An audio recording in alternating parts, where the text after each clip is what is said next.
Well, hi everyone. If you don't know me, my name is Lauren Kleve. I'm an environmental planner for Region 1 Planning Council. Oh, sorry, 1 second. And today I'm going to talk to you guys about the Climate Action Plan for Boone and Winnebago counties. In case you're unfamiliar with who Region 1 Planning Council is, it's a little bit of a confusing topic, but we're a regional government agency. We're larger than counties, but smaller than state, and we work across jurisdictions on all these different topics: community health, economic development, education, environment, housing, and transportation. I work in the environmental realm, which is why I'm here today. And really, I think that a regional scale is most significant for climate action because, as we all know, a river doesn't stop at a city boundary. A river doesn't stop at a county boundary. So looking at it in a regional scale, I think creates more collaboration and more working together to be more impactful for climate action. Next. So what I'm here to talk to you about today is our climate action plan. The purpose of it is to provide a blueprint for advancing collaborative and informed climate action in Boone and Winnebago counties over the next 25 years. The end goal of this is to develop successful and equitable climate change mitigation and adaptation strategies that align with community needs. This plan was heavily focused on community input, so a lot of it is really taken from community feedback, and it's basically just a plan on how to help us prepare for climate change over the next 25 years in the Rockford region. So first I wanted to start off with, like I mentioned, this plan is very community focused. I wanted to start off with that steering committee that we developed for the climate action plan, and spoiler alert, Sustain Rockford was a member on the steering committee, so you guys and Brad directly helped inform this plan. And basically, the purpose of this committee was to guide the development of the climate action plan, capture stakeholder input, address resiliency planning, facilitate continuous interaction and communication with stakeholders across the Rockford region, and ensure consideration of social, economic, and environmental issues. This committee was really engaged and had a wide audience and a wide expertise. It had health departments, city planners, local advocacy groups like Sustain Rockford. It had soil and water conservation districts, pretty much every topic that touches our environment and our climate. So what's in the plan? The plan has 6 chapters. It is a long document, I will warn you. I'm not expecting you guys to read it all. But to dive into briefly what they are, so if there is a specific thing that interests you, you can go to that chapter or you can read that report. The introduction just explains what is a climate action plan, what is climate change, why this is important. The second chapter is about the Rockford region. That is key demographic information, land use, environment, transportation, infrastructure, anything you need to know about the region in order to contextualize and understand the climate. And then that part 3 is really where we start to get into the core of the climate action plan. That is the trends and impacts. That's where we talk about national and local trends of climate change, such as extreme heat, flooding, and all different things that are impacting our region today and will worsen. And then we also talk about how that will impact every aspect of our region, the built environment, our energy, our infrastructure, all of those things are included in that chapter 3. Chapter 4 is a regional assessment. This is all feedback from the community. We had several workshops where we asked stakeholders and the public, what are the strengths of the region? What are the weaknesses, the opportunities for improvement? What are the threats that are going to impact our region, all related to the environment and to climate change? So our top voted on, our most ranked feedback is in that chapter 4. And then part 5 is really the most critical chapter in my opinion. That is where our goals, strategies, and action items are to help implement climate mitigation and adaptation in the Rockford region over the next 25 years. So if you want to know what we're hoping that our local governments implement, go to chapter 5. That is the main and most important chapter in my opinion. And one thing I forgot to mention is that this document, it was adopted by our governing board, and our governing board has all of our local counties, our local officials, they all sit on that board, and they adopted it in May of this year. And then that last chapter, looking ahead, it just talks about how important collaboration is in communication and education in order to successfully implement climate mitigation and adaptation in the region. So I also want to talk about these technical reports. These were just released this week, so you guys, if you go to look at them, will be probably the first ones to look at them.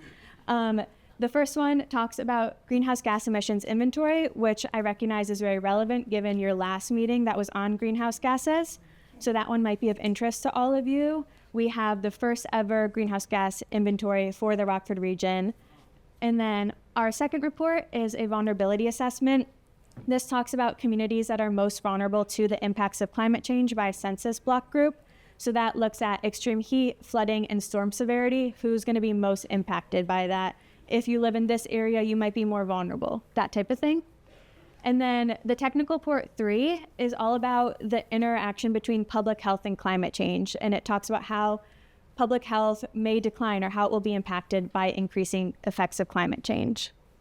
The fourth technical report is called a SWOT. It stands for Strengths, Weaknesses, Opportunities, and Threats. And that is just an inclusion of all of the feedback we got from all of our community members of what we need to do better, what are our strengths, weaknesses, and what's threatening our region. So that's just all of our input put in one place.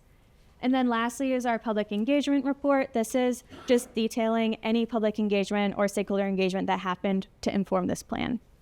And then lastly, this community impact report. It's something that I'm really excited to share. We released it today in time for this meeting, but I'm going to talk about that later on. So I'm sure many of you know, as members of Sustain Rockford, what are the local impacts of climate change, but this I think is really important to hit on.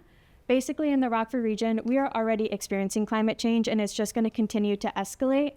The main 3 impacts of climate change for us in Boone and Winnebago counties is extreme heat, flooding, and storm severity. So extreme heat days are defined by high temperatures, high humidity, and nighttime lows remaining above 80 degrees Fahrenheit.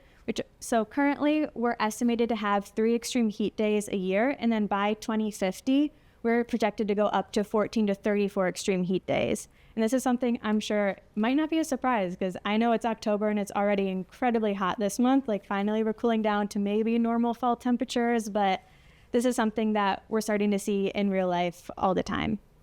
And then also that storm severity. Our region currently is expected to experience more frequent and intense storms that can lead to more flooding in the region. I know flooding is an issue that all of us experience living in the Rockford region. And our annual precipitation is projected to increase by up to 8 inches by 2050. So that's a significant amount of rainfall that's going to impact all of us and our infrastructure. That's going to lead to greater strains and damages to infrastructure, heightened public health and safety concerns, and elevated flood risks in those vulnerable areas.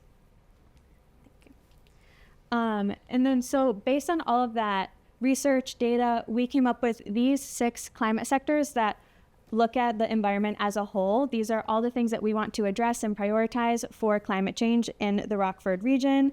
For example, within the built environment, the prevalence of man-made surfaces can cause temperatures to increase by up to 7 degrees in urban areas compared to rural or natural areas. That's called the urban heat island effect. You might have heard of it.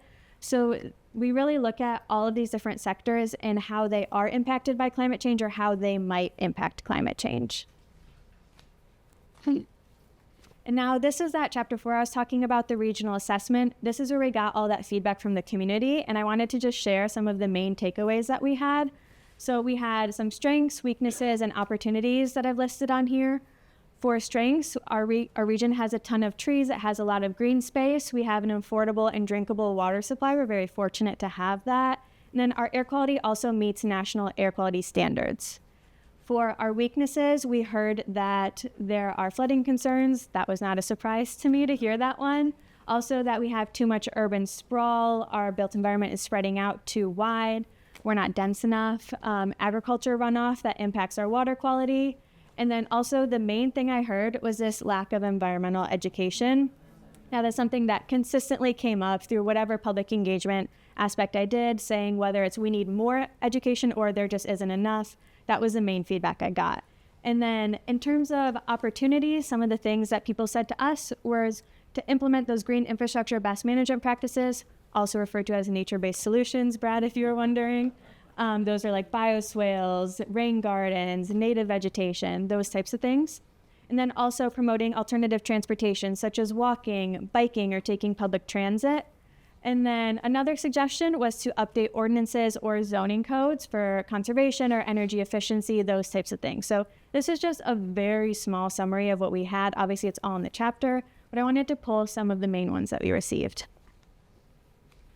So now the goals and strategies. In my opinion, this is the most important part of the plan. This is where the action happens. We've developed 7 goals to comprehensively address climate change in our region. Those first 6 address those climate sectors I talked about: air quality, built environment, energy, natural working lands, waste, and water. And then we also added a 7th goal that is supporting communities, because we understand how important it is and how communities will be directly impacted by climate change. We felt it was important to have one that talks just about our communities. And that's when I want to point to you in front of you on your tables. There should be at least 1 or 2 of these on each of your tables. If you want to, I know there's not that many. I didn't want to print a ton. I didn't know how many people would be interested in them. But this is a 1-pager that is tailored specific to Sustain Rockford members on what actions of the Climate Action Plan relate to you as a resident or as a Sustain Rockford member. A lot of these you guys are already doing, which is incredible, but I just wanted to remind you and amplify this type of work. So some examples include providing education on clean energy opportunities. That's definitely something Sustain Rockford is already doing and can definitely continue to advocate for that.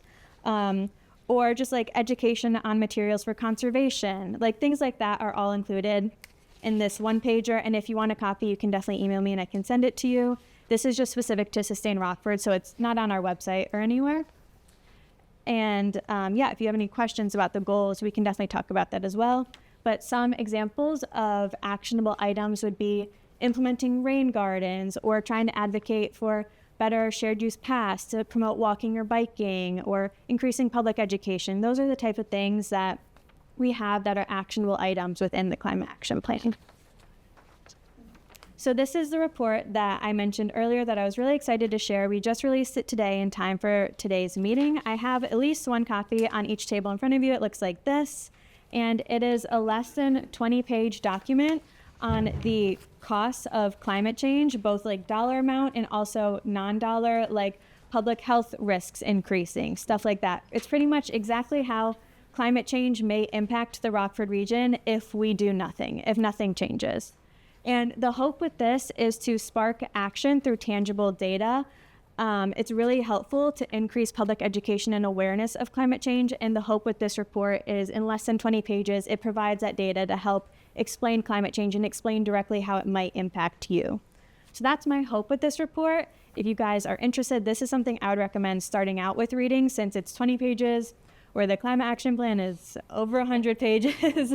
So this is definitely a more tangible way to think about climate change, in my opinion. And if you could share, it's also on our website as well now.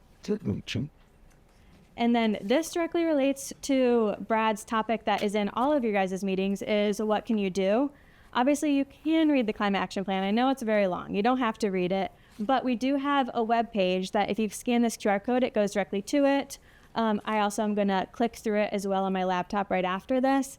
And it's pretty much the plan broken down into a mini website to help educate yourself on what climate action looks like in the Rockford region right now and where it could go. So that's all on our website. And then I really encourage you, as advocates for sustainability, to share this information with your neighbors, with your friends, with your family, because in order for successful climate action to happen in our region, we have to have conversations. We have to keep that momentum going. I did my part. I wrote the plan, and now I'm going to put it on you guys.